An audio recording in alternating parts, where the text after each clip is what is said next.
Bien, queridos hermanos, hoy día estaremos nosotros estudiando una vez más la palabra de Dios, gracias a el Señor que nos da esa preciosa oportunidad de aprender y de conocer más de su palabra, ¿no?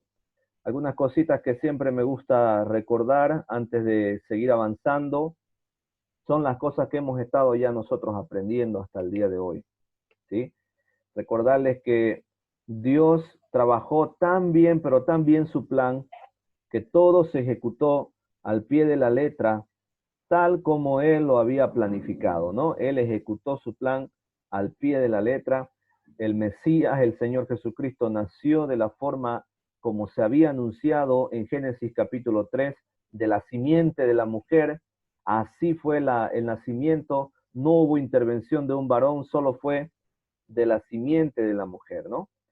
Todo se cumplió al pie de la letra. El Señor inició su ministerio acá en la tierra, milagros por doquier, personas que fueron sanadas, personas que recibieron su, su milagro y muchos de ellos creyeron, ¿no? Aunque también dijimos que no es un milagro la excusa para decir, si Dios me concede este milagro, yo creeré, ¿no?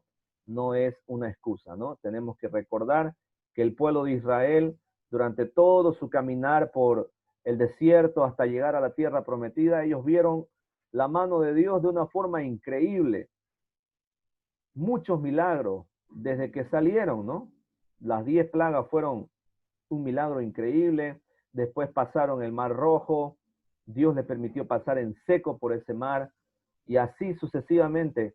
Pero a pesar de ello, a pesar de que ellos habían visto muchos milagros, lamentablemente muchos de ellos no habían decidido creer en Dios, ¿cierto? Entonces, un milagro no debe ser una excusa para nosotros para decir, si yo recibo, pues creeré. La historia de hoy que vamos a estar aprendiendo está en Marcos capítulo 11, versículo 7. Vamos a ir, por favor, a Marcos capítulo 11, versículo 7. Dice la escritura: Cuando se acercaban a Jerusalén junto a Betfagé y a Betania, frente al monte de los olivos, Jesús envió dos de sus discípulos y les dijo: Id a la aldea que está enfrente de vosotros, y luego que entréis en ella, hallaréis un pollino atado en el cual ningún hombre ha montado, desatarlo y traerlo. Y trajeron al pollino a Jesús y echaron sobre él sus mantos, y se sentó sobre él. También muchos tendían sus mantos por el camino, y otros cortaban ramas de los árboles y las tendían por el camino. Y los que iban delante y los que venían detrás daban voces diciendo: Hosana, bendito el que viene en el nombre del Señor.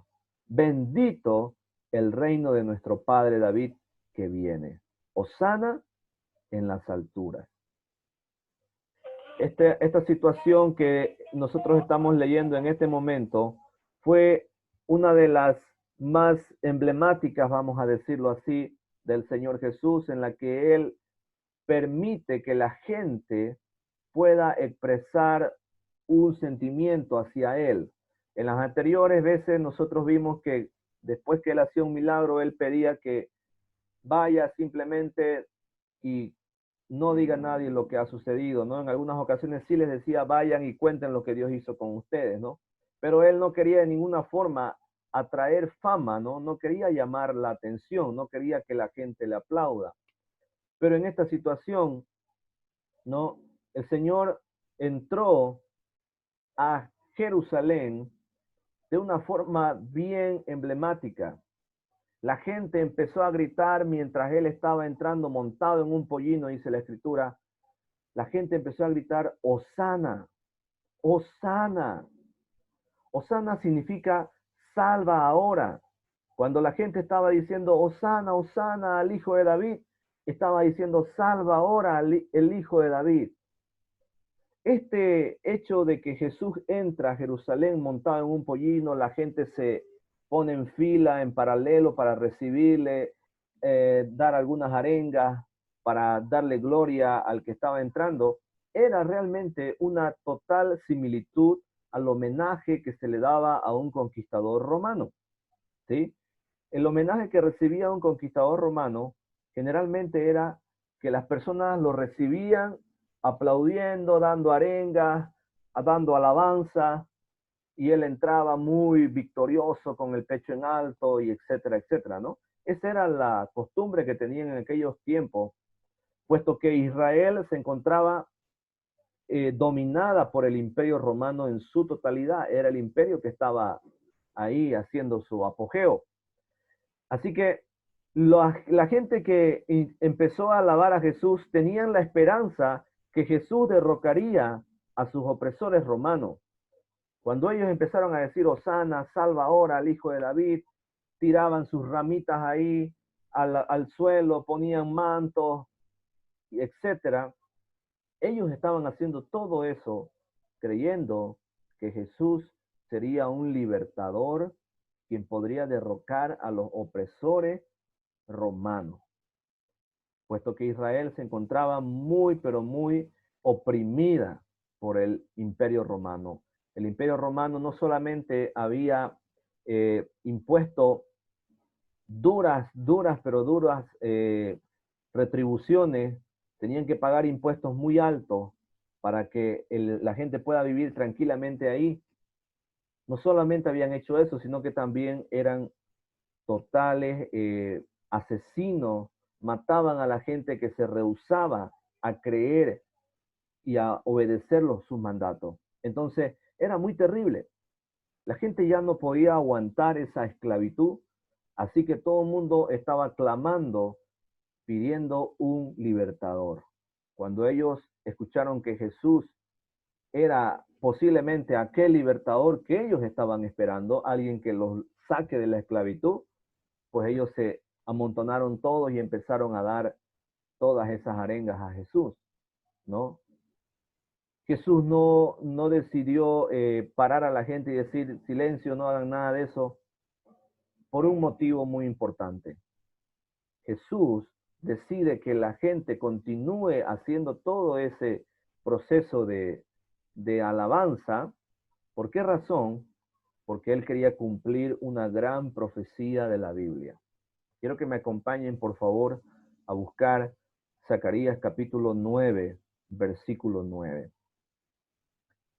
Zacarías capítulo 9, versículo 9. Mire lo que nos dice esta profecía de las Escrituras.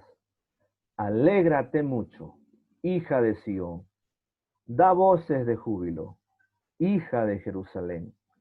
He aquí tu rey vendrá a ti, justo y salvador, humilde y cabalgando sobre un asno, sobre un pollino, hijo de asna. Esta profecía, que fue escrita 500 años aproximadamente antes de que sucediera, estaba narrando a detalle cómo iba a entrar justamente aquel rey que los judíos, los israelitas estaban esperando. La profecía dice con claridad que la gente debía alegrarse. Alégrate, da voces de júbilo. Y fue lo que aconteció en ese momento. La gente se alegró, la gente empezó a dar voces de júbilo, decían, Hosana, Hosana, tiraban los mantos para que pasara por ahí, tenían sus ramas ahí para que también pisara las ramas, y gran multitud clamaba, Hosana al hijo de David. Ellos estaban declarando que ese era su rey que ellos estaban esperando. Porque la profecía de Zacarías 9:9 estaba diciendo eso. Muchos de los que estaban allí, en esa situación, arengando, alabando a Jesús, ni siquiera estaban conscientes de que ellos mismos estaban cumpliendo una profecía bíblica. Inconscientemente ellos estaban cumpliendo una profecía bíblica. ¿Sí? Así que Jesús permite que todo eso acontezca porque él sabía que aquello iba a cumplirse. La palabra de Dios jamás va a dejar de cumplirse. Aunque sea una jota, dice la Escritura, tendrá su cumplimiento. Jesús quería que los que planeaban matarle tomaran su decisión rápido. Jesús ya había avanzado mucho en su ministerio, había formado ya a sus discípulos, había manifestado milagros desde la sanidad de un hombre ciego hasta la resurrección de un hombre muerto. Nosotros vimos todos esos milagros. Así que Jesús quería que de una vez aquellas personas que planeaban matarle tomaran la decisión rápidamente y de una vez arresten a Jesús. Esa era la intención de Jesús, porque él voluntariamente quería ofrecerse en sacrificio. No era que él estaba huyendo del sacrificio. Jesús quería ofrecerse en sacrificio. La gente que planeaba matar a Jesús en ese momento deciden no arrestarlo. ¿Por qué razón? Porque tenían miedo de la multitud. Era una gran multitud que estaba arengando y dando gloria a Jesús. De modo que ellos tenían miedo de que la gente tome represalias si es que ellos arrestaban a Jesús. Así que no arrestaron a Jesús en ese momento, pero ya había un plan bien elaborado, a pesar de que aquellas personas que querían arrestar a Jesús vieron los grandes milagros que él hizo, sanidades, resurrecciones, alimentación de multitud de gente. A pesar de todo eso, ellos decidieron no creer y decidieron más bien empezar su plan de arrestar a Jesús. Para que nos demos cuenta una vez más, hermanos. Un milagro no es garantía de que una persona vaya a seguir los caminos del Señor. Yo sé que muchas personas ponen esas excusas y ponen esa condición. Tal vez alguna vez lo hemos puesto nosotros y hemos dicho, si tú, Señor, me das aquello, si tú, Señor, me haces esto, yo haré esto. Pero no es ninguna garantía. Porque pasa el tiempo, nos olvidamos del milagro, nos olvidamos de lo que el Señor hizo, y como no hay convicción en el corazón, como no hay firmeza, entonces volvemos a vivir la vida que vivíamos antes. Para ello, hermanos, es que nosotros necesitamos construir esa firmeza, ese fundamento, y la Escritura dice que el único fundamento es Jesucristo. Él ya está puesto. Ahora lo que nosotros tenemos es que buscar de Él, aprender de Él, convertirnos en seguidores de Él, ser sus discípulos, hacer lo que Él hacía, conocer más, tener más dudas, más preguntas, indagar más, querer buscar más de Él. Necesitamos nosotros como creyentes, como personas naturales, buscar de Dios, para así no estar guiados solamente emocionalmente en base a un milagro, en base a una situación que simplemente nos ayude en algo. Porque recuerde usted que el pueblo de Israel recibió los milagros más increíbles que nosotros podemos ver en la Escritura. Y aún así muchos de ellos decidieron no creer. ¿Se da cuenta? Entonces es importante, mis hermanos, construir una convicción en el corazón. Y eso viene a través de oír la palabra de Dios. Dice la Escritura que la fe viene por el oír. Y el oír no es oír cualquier cosa, es oír la palabra misma de Dios. Eso es. Por ahí viene la fe, por el oír la palabra misma de Dios. Una gran profecía de las Escrituras se cumple enfrente de los ojos de multitud de gente. Zacarías 9:9 fue escrito muchos años atrás. Y Jesús hace que todo eso se cumpla. Lo cual nos lleva a nosotros a otro escenario. Después de aquello, ya vamos a avanzar un poquito más. Vamos a ir a Marcos capítulo 14, verso 17. Marcos capítulo 14, versículo 17. Vamos a leer ahí. Dice la Escritura. Y cuando llegó la noche, vino él con los 12, y cuando se sentaron a la mesa, mientras comían, dijo Jesús, de cierto os digo, que uno de vosotros que come conmigo me va a entregar. Entonces ellos comenzaron a entristecerse y a decirle uno por uno, ¿seré yo? Y el otro, ¿seré yo? Él respondiendo les dijo, es uno de los 12, el que moja conmigo en el plato. Hermano, Esta es la gran cena que Jesús celebra una noche justamente previa a su arresto y luego a su crucifixión. Es llamada la cena pascual. ¿Por qué razón? Porque el pueblo de Israel se encontraba celebrando en esos días la fiesta de la Pascua. Era el inicio prácticamente de la fiesta de la Pascua. Usted recordará que la Pascua no es una fiesta conmemorativa de la libertad, del paso de la esclavitud a la libertad del pueblo de Israel. El pueblo de Israel vivió aproximadamente 400 y poquito más de años esclavos en Egipto, y Dios les sacó con mano poderosa, y por eso es que la Pascua es una celebración, conmemoración de la libertad. Así que ellos estaban celebrando esa fiesta y Jesús estaba celebrando con ellos también la fiesta de la Pascua.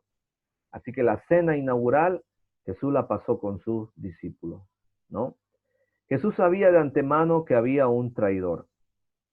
Para Jesús el hecho de que Judas fue el traidor que lo vendió por algunas monedas no fue una sorpresa, no fue algo que salió de su control.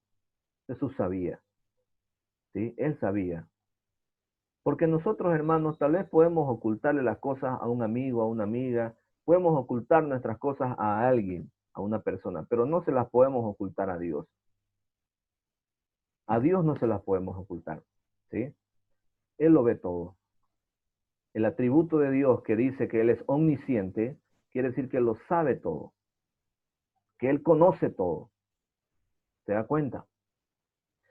Incluso la profecía también nos habla. El rey David, en uno de sus salmos, él habló sobre esta traición. Él dice en el Salmo 41, versículo 9, aún el hombre de mi paz, en quien yo confiaba, el que de mi pan comía, alzó contra mí el calcañar. Ese es un salmo que nos está a nosotros adelantando cientos de años atrás de que esto ocurriera, que iba a haber un traidor, que ya estaba profetizado, que ya se había hablado de ese traidor. Lamentablemente Judas alimentaba sus bolsillos a escondidas de los demás, ¿no? Él recibía el dinero y él se las guardaba. Hermanos, uno de los grandes pecados en los que cualquiera de nosotros está propenso a caer es en la avaricia, en querer tener más y más y más y más, ignorando que es Dios el dador de todas las cosas y olvidándonos de Dios. La anterior historia que nosotros aprendimos, usted recuerda que fue la parábola del rico y Lázaro. ¿Qué pasó con el rico? ¿Cuál era el problema del rico? El problema del rico era que él solo pensaba en sí mismo, solo pensaba en su bienestar y automáticamente olvidó totalmente que él era también un ciudadano de un pueblo. Había un mendigo que se llamaba Lázaro, que estaba sufriendo de hambre y ansiaba, aunque sea, comer un pedacito de esas migajas que caían de la mesa del rico. Llegó el tiempo en que los dos murieron. Recuerda la historia. Y así sucesivamente nosotros vimos en esa historia de que el rico, su error no fue ser rico, su error fue ignorar que hay un Dios todopoderoso que fue el que le dio todo y que hay gente que son sus semejantes que necesitan también recibir un apoyo. Ese fue su error. Y en cambio Lázaro, recordamos que Lázaro, el mendigo, él confió en el Señor. Confió en el Señor. Y por eso él fue llevado al seno de Abraham o al paraíso, ¿no? Así que este Judas cayó en ese mismo problema, la avaricia, tenía ese mismo problema.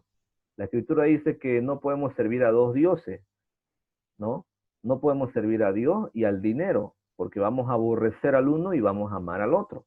Debemos decidir por quién vamos a seguir. Cantábamos un coro al principio de este servicio, decíamos que si buscamos primeramente el reino de Dios y su justicia, todo lo demás será añadido. Hermano, nosotros no necesitamos vivir afanados por acumular riquezas en esta tierra. Solamente tenemos que hacer una cosa, hermano. Buscar el reino de Dios y su justicia. Nada más. Y lo demás que necesitamos, dice la Escritura, vendrá por añadidura. ¿Sí?